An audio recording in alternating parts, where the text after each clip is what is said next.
আসসালামু আলাইকুম, সবাই কেমন আছেন? আশা করছি সবাই ভালো আছেন। আল্লাহর রহমতে আমরাও ভালো আছি। এই দেখেন টিং টিং করতে করতে ভিডিওটা আমার বেবির দিয়ে শুরু করলাম। আর আজকে আমের রেসিপি দেবো ফার্স্ট। এখনও তো বাজারে আম উঠছে, কিন্তু সবে আমাদের এখানে আমের ছোট ছোট ছোট ছোট বেবি মুকুল উঠেছে। আর এই দেখ টেন্ডিন ভিডিও করেছে আমার সোনা বাকি, ওই নিয়ে নাচ করছে, হচ্ছে আম্মু এই ভিডিওটা করে দাও। আর আজকে আমার ছেলের তো চাটনি বেস্ট ফেভারিট, তো সেই জন্য চাটনির রেসিপিটা আপনাদের সাথে শেয়ার করবো।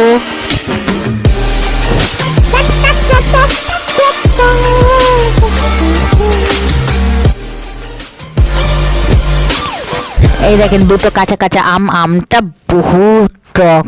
এই সিজন ফার্স্ট টাইম প্রথম আমের চাটনি করছে। আর এদিকে আমগুলো পুরো ছিলে মাঝখান থেকে, এখনই তাই দেখেন আটি হয়ে গিয়েছে আশে। আর এগুলো লম্বা লম্বা করে কেটে নিচ্ছে একদম। নিয়েই আমি দেখতে পাচ্ছেন, এই দেখেন আঁশটা একটু হালকা নীল একটু সামান্য রেখেছি। আর এইদিকে অল্প লবণ আর জল দিয়ে আমি সেদ্ধ বসিয়ে দিয়েছি। এবার দেখেন তেজপাতা, কাজু, কিশমিশ, কাজু ঝাড় যেমন পছন্দ, এদিকে দেখেন কিশমিশ কাজু সব দিয়ে এদিকে এই যখন আমটা সেদ্ধ 80%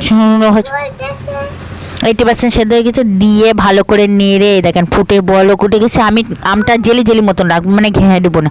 আর চিনির পরিমাণ মানে যে যেমন মিষ্টি তেমন টক খাবেন, তো এতে আমার একটু বেশি পরিমাণ নিচে লেগেছে চিনি। কেন এত পরিমাণ টক ছিল আমটা, আমরা একটু টক চাটনিটাও টক ভালো লাগে। এই দেখেন এবারে আমি ফোড়নে দেওয়ার জন্য ঢেলে নিচ্ছি। একদম চিনিটা গলে গিয়েছে ওর সাথে। আর এই দেখেন আমটা একদম পুরো যেই কড়াইতে আমি আবার সর্ষের তেল দিয়ে দিচ্ছি পরিমাণ মতন। কড়াটা গরম হয়ে গেছে আর তেলটা আমার দিয়েই দিচ্ছি। পুরো ভাজাভুজি রান্না সে পুরো তেলই অল্প ছিল, তো অল্প তেলেই ফোড়ন দিচ্ছি। ঝাল দিয়েছি দুটো শুকনো ঝাল, চিড়ে না বা ভেঙেও না, কোনো কিছু আস্তই দিয়ে দিয়েছি। আর এদিকে এত সুন্দর, আপনারা চাইলে পাঁচফোড়ন দিলে অনেকে পাঁচফোড়ন পছন্দ করে না, তো আমি গোটা জিরে দিয়েছি। গোটা জিরে দিয়ে জিরেটার থেকে একটা স্মেল যখন আসছে, মিষ্টি ঘ্রাণ বেরোচ্ছে, তখনই আমি যে যেটা রেখে দিয়েছিলাম আম চাটনি সেদ্ধ করে একদম ওইটা দিয়ে একদম ফুটিয়ে নেড়ে চেড়ে।